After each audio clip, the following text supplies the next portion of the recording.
ETF index mutual funds నేర్చుకుని stock మార్కెట్లో రాణించాలనుకుంటున్నారా? వెంటనే ఈ నెంబర్కి కాల్ చేయండి.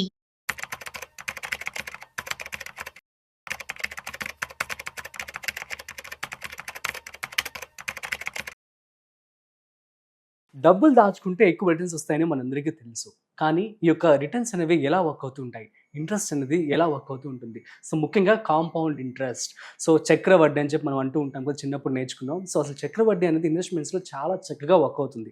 సో దీనికి సంబంధించి అసలు ఇన్వెస్ట్మెంట్ చేస్తే రిటర్న్స్ అనేవి ఎలా వస్తాయి? వీటి గురించి మనతో చెప్పడానికి ఇవాళ మనతో ఉన్నారు మ్యూచువల్ ఫండ్స్ డిస్ట్రిబ్యూటర్, అదేవిధంగా AF and PMS Bonigala Salman garu. So వారి మాటలోనే మరింత సమాచారం అడిగి తెలుసుకుందాం. So hi, hello, namaste, welcome to Suman TV.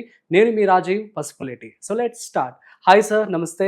నమస్తే అండి రాజీవ్ గారు. ఎలా ఉన్నారు సార్?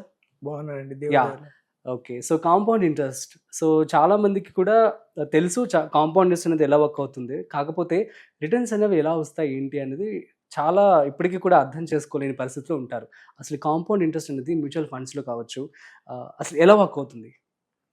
రాజీవ్ గారు, ఇప్పుడు చూడండి, ఫస్ట్ మనం కాంపౌండింగ్ మీద చేద్దాం. కాంపౌండింగ్ మీద అయితే కాంపౌండింగ్ ఏంటంటే, కాంపౌండింగ్ అనేది 8th wonder of the world Albert Einstein గారు అన్నారు. చూడండి, కాంపౌండింగ్ లో ఫస్ట్ ఐస్ ఏజెస్ అంటే మంచు యుగాలు అవి ఎట్లా ఫామ్ అవుతాయి. ఫస్ట్ జనరల్గా ఏంటంటే స్నో పడుతూ ఉంటుంది. అవును. అయితే ఆ స్నో పడుతున్నప్పుడు వింటర్లో స్నో పడుతున్నప్పుడు అవి మొత్తం కరిగించడానికి మనకి సమ్మర్లో అంత కరిగించేంత వేడి ఉత్పత్తి కానప్పుడు ఏమైందంటే కొంచెం కొంచెం మిగిలిపోతూ ఉంటుంది. మిగిలిపోయి కొన్ని రోజులకి, కొన్ని సంవత్సరాలకి క్రమంగా పెరుగుతూ పెరుగుతూ పెరుగుతూ ఒక మంచి యుగం, ఒక మంచు ఖండం తయారైపోతుంది. ఓకే. దీని నుంచి మనం నేర్చుకోవాల్సింది ఏమిటంటే, మంచు ఖండం, మంచు యుగాల నుంచి మనం నేర్చుకోవాల్సింది ఏమిటంటే, ట్రెమెండియస్ సక్సెస్ కావాలంటే ట్రెమెండియస్ పనులు చేయవసరం. స్మాల్ వర్క్స్, చిన్న చిన్న పనులు కంటిన్యూస్గా చేయటం వల్ల over a period of time compounding, సమ్మేళన పవర్ ఆఫ్ కాంపౌండింగ్. అవును, ఎక్కువ రిటర్న్స్ అనేది రావడం జరుగుతుంది. ఫైన్. సో ఇది రియల్ టైమ్ లో ఏదైనా ఎగ్జాంపుల్స్ తీసుకుని పవర్ ఎనీథింగ్ ఇప్పుడు చెప్తారా? రాజు గారు, బఫెట్ గారు ఉన్నారు. వారెన్ బఫెట్ గారు. వారెన్ బఫెట్ గారు ఇప్పుడు మోర్ దాన్ $85 బిలియన్ సంపద సృష్టించుకున్నారు. అవును. అయితే ఈయనకి ఏమిటంటే ఆయన పేరు మీద 2000 బుక్స్ రాశారు ప్రపంచవ్యాప్తంగా ఆయన ఇన్వెస్ట్మెంట్ గురించి. ఆయన ఇన్వెస్ట్మెంట్ లో చతురత, బాగా నాలెడ్జ్ ఉంది. ఆయన ఇన్వెస్ట్మెంట్ సక్సెస్ బాగుంది. అందరూ అవే రాస్తారు. కానీ అందరూ ఎక్కువ మంది మిస్ అయ్యేది ఏమిటంటే టైం. ఆయన సంపద సృష్టించుకోవడానికి ఇచ్చిన టైం, అది ఎక్కువ మంది స్ట్రెస్ చేయరు. ఓకే. 100 years లో 75 years ఆయన ఇన్వెస్ట్ చేస్తూ వెళ్ళారు. మనం 15-20 years కి 30 years కి ఎక్కువ రిటర్న్స్ అని చెప్పి అనుకుంటూ ఉంటాం. ఆయన ఇన్వెస్ట్మెంట్ 10th year లో స్టార్ట్ చేశారు. ఆయన ఏజ్ 10th అప్పుడు. మన వాళ్ళు ఇప్పుడు మన పిల్లలు ఎట్ ది ఏజ్ ఆఫ్ 10 కి నాలెడ్జ్ లేదనుకుంటే తల్లిదండ్రులు స్టార్ట్ చేయొచ్చు వాళ్ళ పేర్ల మీద. కాంపౌండింగ్ అవ్వాలంటే ఎర్లీగా స్టార్ట్ చేయొచ్చు. సో బఫెట్ గారు ఏంటంటే, బఫెట్ గారిలో మనం చూడాల్సింది ఏమిటంటే, ఇన్వెస్ట్మెంట్ చతురత మంచిగా ఉంది, మంచి నిర్ణయాలు తీసుకున్నారు, కానీ టైం ఇచ్చారు. ఓకే. ఓకేనండి. అవును. ఆయన 30 years వచ్చే వరకే ఆయన నెట్వర్త్ వచ్చి సుమారుగా $10 million. ఆ ఏజ్కి 30 years వచ్చే ఏజ్కి చాలా మందికి అరౌండ్ $25,000 నెట్వర్త్ కూడా లేకుండే ఆ రోజుల్లో. ఓకే. $10 million. అయితే 60కి వచ్చే వరకు ఆయన మోర్ దాన్ $50 billion వెళ్ళిపోయారు. తర్వాత 60కి జనరల్గా 60కి రిటైర్ అవుతారు, గోల్ఫ్ ఆడుకుంటారు, లేదా మన వాళ్ళతో ఎంజాయ్ చేయటం చేస్తారు.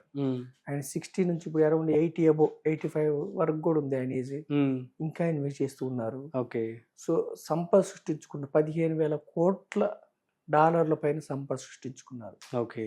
ఇక్కడ బఫెట్ గారి నుంచి మనం నేర్చుకోవాల్సింది ఏంటంటే టైం ఇవ్వాలి. ఓకే. ఓకేనండి. ఓకే. తర్వాత ఇక్కడ మరి బఫెట్ గారు ఇన్వెస్ట్మెంట్స్ లో మిక్కిలి సక్సెస్ అయ్యారంటే ఆయన జనరేట్ చేసింది 22% సిఏజిఆర్. సిఏజిఆర్ అంటే రిటర్న్స్ మీద రిటర్న్. అంటే ఈక్విటీస్లో ఏమిటంటే బాండ్స్, బ్యాంకులు, ఎఫ్డీలు వీటిలోనే ఏమంటారంటే ఇంట్రెస్ట్ అంటారు. అవును. ఇంట్రెస్ట్ మీద ఇంట్రెస్ట్, అది కాంపౌండ్ సిఏజిఆర్. ఇక్కడ రిటర్న్ మనకి లెక్కించడం ఈక్విటీస్లో కానీ మ్యూచువల్ ఫండ్స్లో కానీ లెక్కించడం ఈక్విటీస్ కాంపౌండ్ రిటర్న్స్, అంటే రిటర్న్స్ మీద రిటర్న్స్ అన్నట్టుగా లెక్కిస్తారు. 15% సిఏజిఆర్ అంటే ప్రతి సంవత్సరం 15% వచ్చి దాని మీద మళ్ళీ 15% అన్నట్లుగా లెక్కిస్తారు. అవును. అయితే బఫెట్ గారు జనరేట్ చేసింది 22% సిఏజిఆర్. ఓకేనండి. అయితే ఇక్కడ మనం చెప్పుకోవాల్సింది ఏంటంటే అరౌండ్ 1988లో ఆయనకి సమకాలీకంగా జిమ్ సైమన్ అని ఒక ఆయన ఉన్నారు అమెరికాలో. ఆయన హెడ్జ్ ఫండ్కి హెడ్. ఆయన సంవత్సరం 66% రిటర్న్స్ జనరేట్ చేశారు. 66%. అయితే ఆయన నెట్వర్త్ ఈ రోజుకి $21 బిలియన్. బిలియన్ అంటే మిలియన్కి 1000 టైమ్స్. అయితే కానీ బఫెట్ గారు నెట్వర్త్ ఎక్కువ. ఓకే. కానీ తను ఆయన 66% జనరేట్ చేశారు. కానీ దీర్ఘకాలం ఆయన కంటిన్యూ చేయలేదు ఇన్వెస్ట్మెంట్. 50 years వరకు బఫెట్ గారు కంటిన్యూ చేసిన ఇన్వెస్ట్మెంట్ పీరియడ్లో సగం పీరియడ్లోనే ఆపేశారు. ఓకే. సో బఫెట్ గారి నుంచి మనం నేర్చుకోవాల్సింది ఏంటంటే లాంగ్ టర్మ్ ఉంటే మనకి కాంపౌండింగ్ వర్కౌట్ అవుతుంది. ఓకే. ఇప్పుడు చూడండి, యూత్ ఏం చేస్తారంటే ఇవన్నీ విన్న తర్వాత సిప్ క్యాల్కులేటర్ చూస్తారు, లేదంటే కాంపౌండ్ క్యాల్కులేటర్ చూస్తారు. అవును, ఆన్లైన్లో చాలా అవైలబుల్. 25-30లో స్టార్ట్ చేస్తారు. స్టార్ట్ చేసిన తర్వాత ఏం చేస్తారంటే కొంత మీకు కాంపౌండింగ్ వెంటనే అర్థం కాదు. కాంపౌండింగ్ ఏంటంటే విరుద్ధమైన ఆలోచనలు రేకెత్తిస్తుంది, వెంటనే అర్థం కాదు, కొన్ని రోజులకి ఆపేస్తారు. అట్లా కాదు, కాంపౌండింగ్ అర్థం చేసుకోవాలంటే ఇప్పుడు నేను చెప్తున్నా చూడండి, 8+8+8+8 9 టైమ్స్ 8ని యాడ్ చేయండి, ఎంత అవుతుంది? 72. అంటే లీనియర్, మన బుర్రకి అర్థం అవుతుంది. 8 × 9 టైమ్స్ మల్టిప్లై చేయండి, ఇట్ విల్ బి డిఫికల్ట్, మన బుర్ర తిరిగిపోతుంది. అంటే పవర్ ఆఫ్ కాంపౌండింగ్ యాడింగ్ కాదు, మల్టిప్లికేషన్. అంటే 8+8 9 టైమ్స్ యాడ్ చేస్తే 72, 8ని 9 టైమ్స్ మల్టిప్లై చేస్తే 1,34,00,000. 1,34,00,000 అండి. అవును, 8 to the power 9. అది కాంపౌండింగ్ అన్నమాట. ఇక్కడ చూడండి, మనకి బుక్స్ కూడా ఎకనామిక్ సైకిల్స్ మీద బుక్స్ ఉంటాయి, ట్రేడింగ్ స్ట్రాటజీ మీద బుక్స్ ఉంటాయి, లేదంటే ఏ సెక్టార్లో మీరు కొనాలి, ఏ సెక్టార్లో అమ్మాలి, వీటి మీద బుక్స్ ఉంటాయి.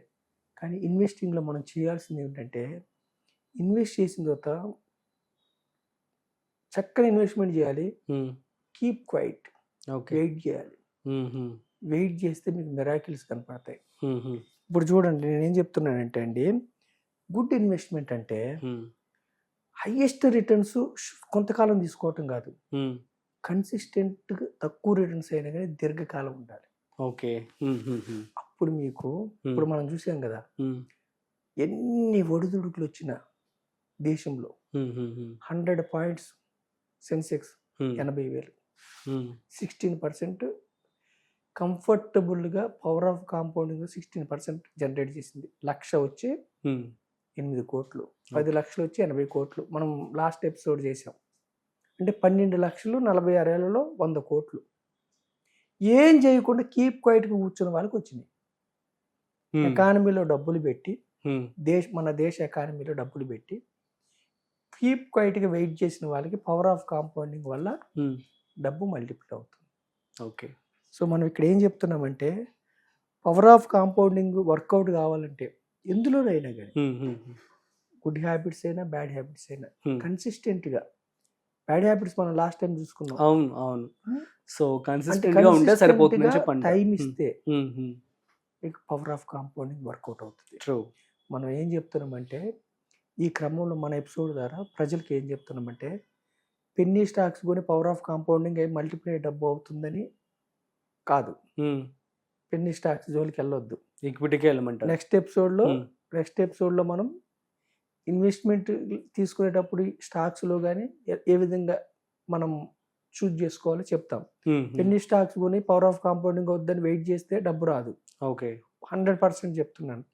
అలాగే ట్రేడింగ్ ఫ్యూచర్ అండ్ ఆప్షన్స్ ఇక్కడ చెప్పాం కదా, హై రిటర్న్స్ వచ్చే దగ్గర కొంతకాలమే వస్తుంది.